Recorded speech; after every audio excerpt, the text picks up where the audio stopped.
Hello friends, welcome back to my YouTube channel.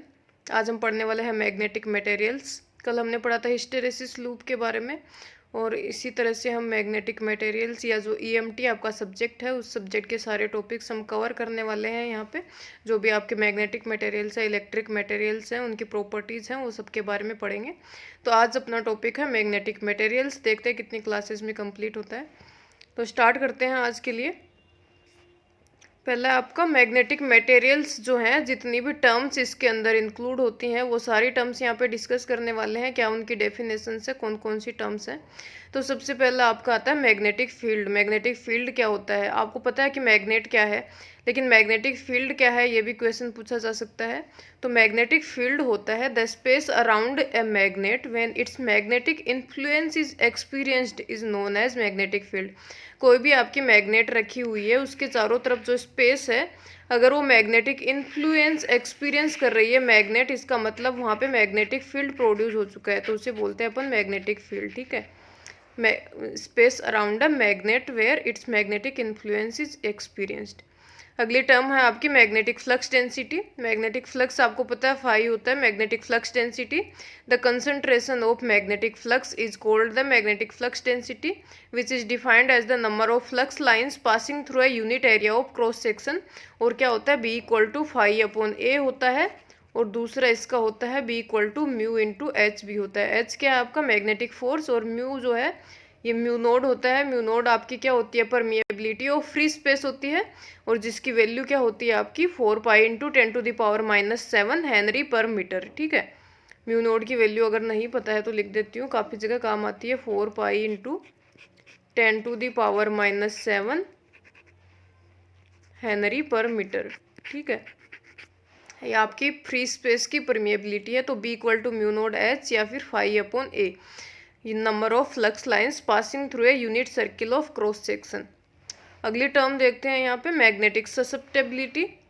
तो magnetic susceptibility क्या होती है आपकी? The magnetic susceptibility of a material is defined as the ease with which the material can be magnetize. मतलब without any effort अगर material आपका magnetize हो जाता है तो उसे ही अपन मैग्नेटिक ससेप्टेबिलिटी कहते हैं। तो कितने एफर्ट्स अपन को करने पड़ रहे हैं उस हिसाब से आपकी ससेप्टेबिलिटी डिफाइन होती है।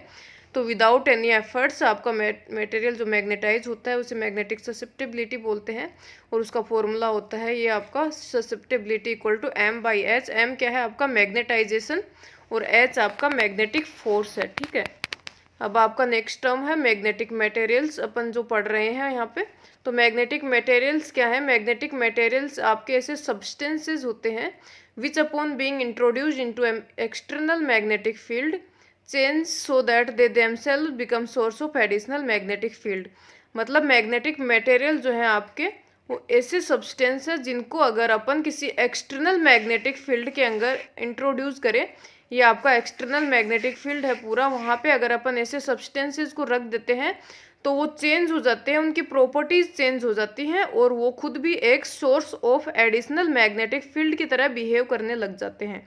तो ये आपके मैग्नेटिक मटेरियल्स होते हैं। मतलब the substances which upon being introduced into an external magnetic field change so that they themselves become source of an additional magnetic field।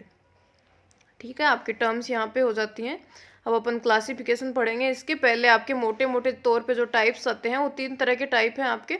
Diamagnetic है, पैरामैग्नेटिक है, और फेरोमैग्नेटिक है। लेकिन और भी बहुत अलग अलग तरह के क्लासिफिकेशंस होते हैं बेसिस पे, किसी भी बेसिस के ऊपर, तो वो सब अपन आगे डिस्कस करेंगे। लेकिन अभी अपन टाइप्स पढ़ रहे हैं। जो मेन तौर पे टाइप्स आपके होते हैं मैग्नेटिक मटेरियल्स के, वो हैं diamagnetic, paramagnetic and ferromagnetic materials, और सब डिटेल में यहाँ पे डिस्कस करेंगे। तो पहला है आपका डायामैग्नेटिक मटेरियल। तो डायामैग्नेटिक मटेरियल पता है आपको क्या होता है, लेकिन फिर भी अपन यहाँ पे देख लेते हैं। तो diamagnetic material, the materials which when placed in a magnetic field acquire feeble magnetism in a direction opposite to that of field are known as diamagnetic material. मतलब ऐसे मटेरियल होते हैं जिनको अगर आप मैग्नेटिक फील्ड में रखते हैं, ये आपका बाहर मैग्नेटिक फील्ड है, इसके अंदर आप इनको रखेंगे तो उनके अंदर बहुत ही वीक मैग्नेटिज्म प्रोड्यूस होगा। फीबल मतलब वीक, विदाउट एनी एनर्जी। तो फीबल मैग्नेटिज्म उनके अंदर प्रोड्यूस होगा, वो भी direction opposite to that of the field, अगर फील्ड की एक्सटर्नल फील्ड की डायरेक्शन इधर है तो इसके अंदर जो मैग्नेटिज्म होगा उसकी डायरेक्शन इधर होगी, तो उससे कोई भी मैग्नेटाइजेशन इसके अंदर होगा नहीं, सब कुछ कैंसिल हो जाएगा। तो आगे दे रखा है they exhibit negative magnetic susceptibility and it is independent of temperature. ठीक है, डायमैग्नेटिक मटेरियल्स जो होते हैं उनकी ससेप्टेबिलिटी जो है मतलब ease with which they can magnetize, वो क्या होती है, नेगेटिव होती है, और ये इंडिपेंडेंट ऑफ टेम्परेचर होती है, और इसकी वैल्यू जो है आपकी डायमैग्नेटिक मटेरियल के 10⁻⁻⁶ के इतनी ज़्यादा कम होती है। ठीक है, किसकी वैल्यू, ससेप्टेबिलिटी की वैल्यू। और एग्जाम्पल्स क्या है आपके डायमैग्नेटिक मटेरियल्स पे, काफ़ी बार एग्जाम में पूछा जाता है, या तो ये पूछ लेंगे diamagnet which of the following is an example of diamagnetic material, या फिर पूछ लेंगे कि कुछ भी 2-4 दे देंगे वो एक, या फिर कोई भी एक मटेरियल दे देंगे और उसके बारे में पूछेंगे कि एक कौन सा मटेरियल है। ठीक है, ऑप्शंस में आपके आ जाएंगे डायमैग्नेटिक, पैराफेरिया, इस तरह के। तो इसके एग्जाम्पल हैं आपके इनर्ट गैसेज जो होती हैं आपकी, हाइड्रोजन एयर है, hydrogen air, water, gold and silver. ये हाइड्रोजन एयर नहीं है, हाइड्रोजन एंड एयर है। ठीक है, तो ये सारे आपके जो है एग्जाम्पल है डायमैग्नेटिक मटेरियल्स, मतलब इन मटेरियल्स को अगर अपन मैग्नेटिक फील्ड के अंदर रखते हैं तो इनके अंदर बहुत ही वीक मैग्नेटिज्म जो है एक्वायर करते हैं ये, वो भी in the direction opposite to the external field. ठीक है, तो इनके अंदर कोई भी मैग्नेटाइजेशन होता नहीं है, और यही डायमैग्नेटिक मटेरियल्स होते हैं। अब अपन डायग्राम से देखते हैं कि किस तरह से मैग्नेटिज्म इनमें प्रोड्यूस होता है और कैसे आपका जीरो हो जाता है। तो ये आपका डायग्राम यहाँ पे दे रखा है। पहला डायग्राम आप देख सकते हैं जिसके अंदर हमने एक डायमैग्नेटिक मटेरियल जिसको एक एक्सटर्नल फील्ड में रख दिया है। एक्सटर्नल फील्ड में देख सकते हैं आप साउथ पोल है और ये नॉर्थ पोल है। तो यहाँ पे अपन ये जो दे रखा है बीच के अंदर, ये अपना मटेरियल है। ठीक है, डायमैग्नेटिक मटेरियल, इसको हमने यहाँ पे रखा है। अब क्या होगा, इसके अंदर दे रखा है ना अपन को फीबल मैग्नेटिज्म होता है, वो भी direction opposite to the external field. तो इसके अंदर एक्सटर्नल फील्ड मतलब इस डायरेक्शन के अंदर है एक्सटर्नल फील्ड, तो लेकिन इस मटेरियल के अंदर जो है इस डायरेक्शन के अंदर मैग्नेटिज्म प्रोड्यूस हो जाएगा। तो वो क्या करेगा, दोनों एक दूसरे के अपोजिट हैं, तो यहाँ पे क्या करेंगे, जीरो हो जाएगा ये। तो नेक्स्ट डायग्राम में आप देख सकते हैं जो मैग्नेटिक फ्लक्स डेंसिटी जो है वो यहाँ पे आपके मटेरियल के अंदर जीरो हो जाती है, B=0 है। मतलब अपोजिट पोल्स जो है यहाँ पे प्रोड्यूस होते हैं और आपका मैग्नेटाइजेशन जीरो हो जाता है। ठीक है, नीचे लिखा है magnetization is induced in a direction opposite to that of external field in a diamagnetic substance. तो इस तरह से अपने डायमैग्नेटिक मटेरियल हो गए हैं। अब अगला देखते हैं अपना पैरामैग्नेटिक मटेरियल। तो पैरामैग्नेटिक मटेरियल क्या होते हैं, substances which when placed in a magnetic field acquire feeble magnetism in the direction of the magnetic field. इनके अंदर भी वीक मैग्नेटिज्म ही प्रोड्यूस होता है, लेकिन वो क्या होता है, in the direction of magnetic field होता है। पैरामैग्नेटिक में और डाया में क्या था, in the direction opposite to that of magnetic field. तो इनके अंदर सेम डायरेक्शन में होता है magnetism. They exhibit positive magnetic susceptibility, और डायमैग्नेटिक जो थे आपका उनके नेगेटिव मैग्नेटिक ससेप्टेबिलिटी थी। एंड डायमैग्नेटिक मटेरियल जो थे उनके अंदर ये इंडिपेंडेंट ऑफ टेम्परेचर थी, लेकिन पैरामैग्नेटिक में it is strongly dependent on the temperature. और इनकी रिलेटिव परमिएबिलिटी जो होती है μr जो होती है वो ग्रेटर देन 1 होती है। और μr आप किस तरह से लिख सकते हैं, μr होता है 1+, ये आपकी जो ससेप्टेबिलिटी होती है इसको लिख सकते हैं, या xm भी लिख सकते हैं। इसके एग्जाम्पल हैं आपके पैरामैग्नेटिक मटेरियल्स जो हैं उनके क्या क्या एग्जाम्पल हैं, तो दे रखा है oxygen, solutions of iron salts, copper chloride, chromium and platinum जो है एग्जाम्पल है पैरामैग्नेटिक मटेरियल्स के। और इनके अंदर डायग्राम से देखते हैं किस तरह से मैग्नेटिज्म प्रोड्यूस होता है, एक्वायर करते हैं। तो ये आपका डायग्राम यहाँ पे दे रखा है। इसके अंदर पहले डायग्राम में जब आप देखेंगे तो नॉर्थ एंड साउथ पोल आपका एक्सटर्नल मैग्नेटिक फील्ड में रखा हुआ है, लेकिन क्या होता है आपका जो इसके अंदर मैग्नेटिज्म की डायरेक्शन है वो सेम डायरेक्शन में है जिस डायरेक्शन में एक्सटर्नल मैग्नेटिक फील्ड है। जो डायग्राम में आप रेड मार्क से देख सकते हैं कि जिस डायरेक्शन में आपका एक्सटर्नल मैग्नेटिक फील्ड है उसी डायरेक्शन में आपका जो है इस मटेरियल या सब्सटेंस के अंदर जो मैग्नेटिज्म प्रोड्यूस हो रहा है वो भी सेम डायरेक्शन में है, लेकिन वो काफ़ी वीक है। इस वजह से आप नेक्स्ट डायग्राम में देख सकते हैं कि वीक लाइंस ऑफ मैग्नेटिज्म या मैग्नेटिक फ्लक्स की जो लाइंस है वो बहुत ही वीक हैं आपकी सब्सटेंस के अंदर, लेकिन ये थोड़ी बहुत जो है मैग्नेटिक फील्ड को अट्रैक्ट कर रही हैं। ठीक है, तो ये होते हैं आपके पैरामैग्नेटिक मटेरियल्स। अगला देखते हैं आपका, यहाँ पे देख रखिए ससेप्टेबिलिटी की वैल्यू यहाँ पे होती है पॉजिटिव होती है और टेम्परेचर पे डिपेंडेंट होती है, ये अभी अपन ने देखा है। तो इसकी यहाँ पे फॉर्मूला हो जाएगा susceptibility of paramagnetic material equal to C upon T. C क्या है आपका, क्यूरी कांस्टेंट है, और टी आपका टेम्परेचर है, और या इस तरह से भी लिख सकते हैं सी अपॉन टी माइनस ये है आपका थीटा पी, मतलब ये थीटा पी है, इसे बोलते हैं क्यूरी वाइज लो, और ये है आपका क्यूरी लो। तो ये भी पूछा जा सकता है क्यूरी लो क्या होता है, क्यूरी वाइज लो क्या होता है, या फिर किसी की भी वैल्यू देख के आपको पूछ सकते हैं किसी भी वैल्यू को। और आपका थीटा पी जो होता है पैरामैग्नेटिक क्यूरी पॉइंट होता है, ठीक है। अगला यहाँ पे दे रखा है आपका फेरोमैग्नेटिक मटेरियल। तो फेरोमैग्नेटिक मटेरियल्स के बारे में हमने लास्ट वीडियोज में भी पढ़ा था, जब हमने हिस्टेरेसिस के बारे में पढ़ा था, हिस्टेरेसिस लूप पढ़ा था, तो सिर्फ और सिर्फ फेरोमैग्नेटिक मटेरियल्स की बात करी थी हमने। तो यहाँ पे देखते हैं ferromagnetic materials are metallic crystals which when placed in a magnetic field become strongly magnetized in the direction of the field.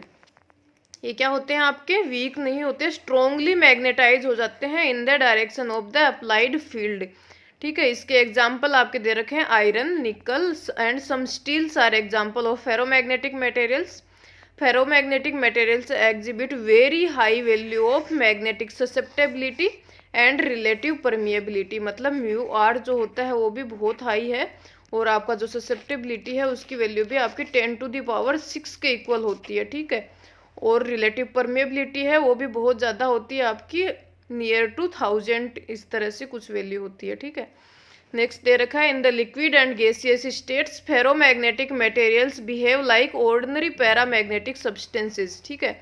Liquid और गैस स्टेट के अंदर अगर ये जाते हैं तो ये पैरामैग्नेटिक सब्सटेंसेस की तरह बिहेव करने लग जाते हैं।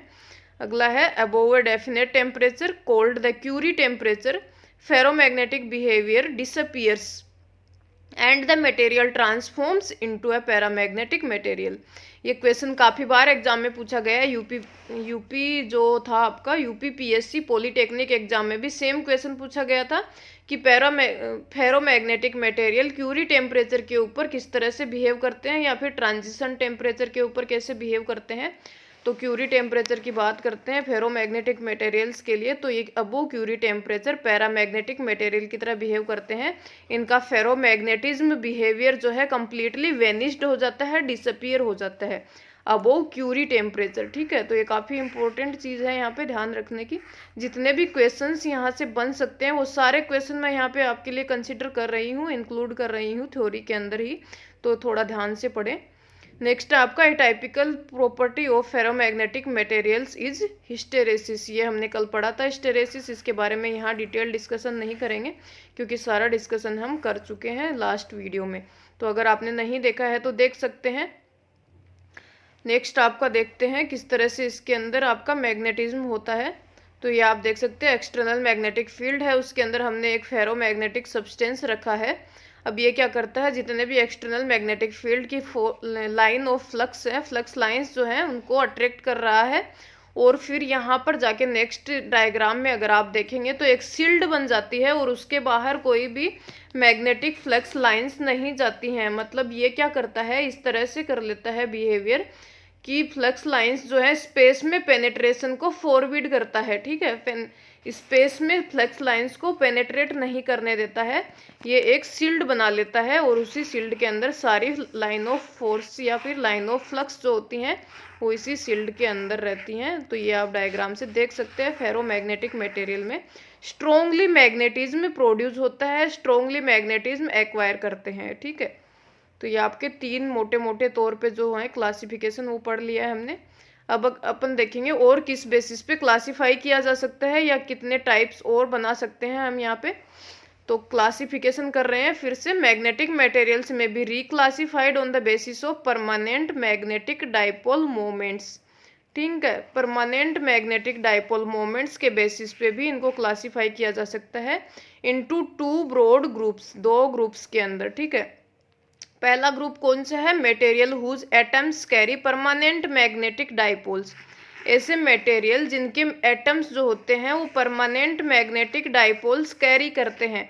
और दूसरा ग्रुप क्या है, जिनके अंदर परमानेंट मैग्नेटिक डाइपोल्स नहीं होते। तो ये 2 ग्रुप हैं ब्रॉड ग्रुप्स। अब आगे दे रखा है मटेरियल्स कंपोज्ड ऑफ एटम्स और molecules having zero magnetic moment are called diamagnetic. जिनके अंदर कोई भी मैग्नेटिक मोमेंट नहीं होता है, जीरो मैग्नेटिक मोमेंट होता है, उन्हें हम बोलते हैं डायामैग्नेटिक।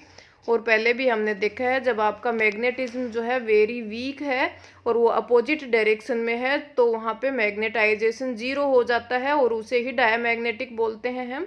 और यहाँ पर भी है जीरो मैग्नेटिक मोमेंट होता है, उसे डायामैग्नेटिक बोलते हैं। ठीक है, नेक्स्ट है materials composed of atoms and molecules having permanent magnetic moments are classified into 4 categories depending on the interaction between the individual magnetic dipoles. ठीक है, ऐसे मटेरियल्स जिनके अंदर परमानेंट मैग्नेटिक मोमेंट्स होते हैं उनको भी हम 4 कैटेगरी में यहाँ पे क्लासीफाई कर सकते हैं। किसके बेसिस पे? Interaction between the individual magnetic dipoles, मतलब उनके अंदर जो इंडिविजुअल डायपोल्स होते हैं उनका आपस में किस तरह का इंटरेक्शन है, उसके बेसिस पे 4 कैटेगरी में हम यहाँ पे इनको क्लासीफाई कर रहे हैं। तो वो कैटेगरी अपन देख लेते हैं। पहला अपन ने देख लिया डायामैग्नेटिक, जिनमें कोई मैग्नेटिक मोमेंट नहीं होता, उनको डायामैग्नेटिक बोलते हैं। और 4 कैटेगरी यहाँ है अपनी। पहली है पैरामैग्नेटिक, जो पहले पढ़ चुके हैं, जिनके अंदर वीक मैग्नेटिज्म होता है और सेम डायरेक्शन में होता है, पैरामैग्नेटिक होते हैं। और यहाँ क्या दे रखा है? If the interaction between the atomic magnetic dipoles is negligible.